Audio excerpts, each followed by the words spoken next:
ഷാഫി പറമ്പിലിനെതിരായ ആക്രമണത്തിൽ പോലീസിനെതിരായ പ്രതിഷേധം ശക്തമാക്കി കോൺഗ്രസ്. പോലീസിനെതിരെ കടുത്ത വിമർശനമാണ് പേരാമ്പ്രയിലെ പ്രതിഷേധ സംഗമത്തിൽ ഉയർന്നത്. പോലീസിന്റെ എല്ലാ നടപടികളെയും 6 മാസം കഴിഞ്ഞാൽ UDF ചോദ്യം ചെയ്യുമെന്ന് KC വേണുഗോപാലിന്റെ മുന്നറിയിപ്പ്.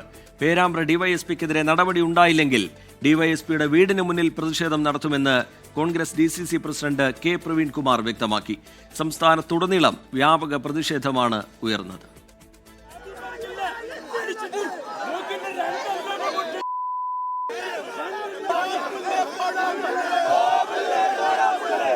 MK രാഘവൻ MP യുടെ നേതൃത്വത്തിലായിരുന്നു കോഴിക്കോട് IG ഓഫീസിന് മുന്നിൽ പ്രതിഷേധം. പ്രവർത്തകരും പോലീസും തമ്മിൽ ഉന്തും തള്ളും.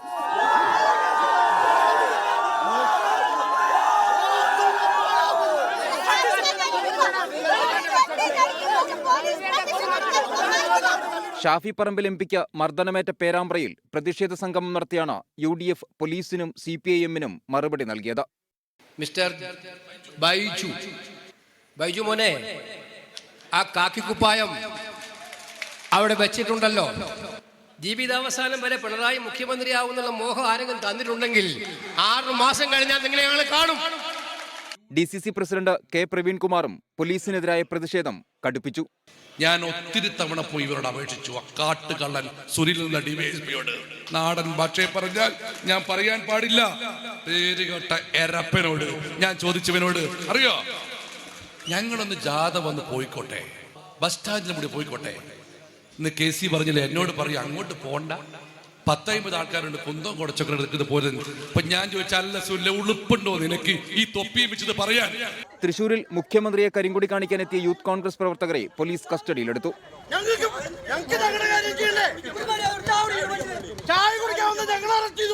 എറണാകുളം തോപ്പുംപടിയിലും മട്ടാഞ്ചേരിയിലും ഫോർട്ട് കൊച്ചിയിലും മുഖ്യമന്ത്രിക്കെതിരെ യൂത്ത് കോൺഗ്രസ് പ്രവർത്തകർ പ്രതിഷേധവുമായി എത്തി.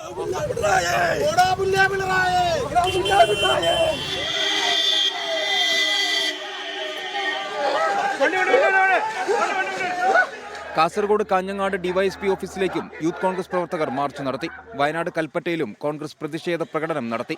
വടകര റൂറൽ SP KE ബൈജുവിന്റെ ചേർത്തലയിലെ വീട്ടിലേക്ക് യൂത്ത് കോൺഗ്രസ് പ്രവർത്തകർ മാർച്ച് നടത്തി. കോലം കത്തിക്കാനെത്തിയ പ്രവർത്തകരെ പോലീസ് ബലം പ്രയോഗിച്ച് നീക്കി.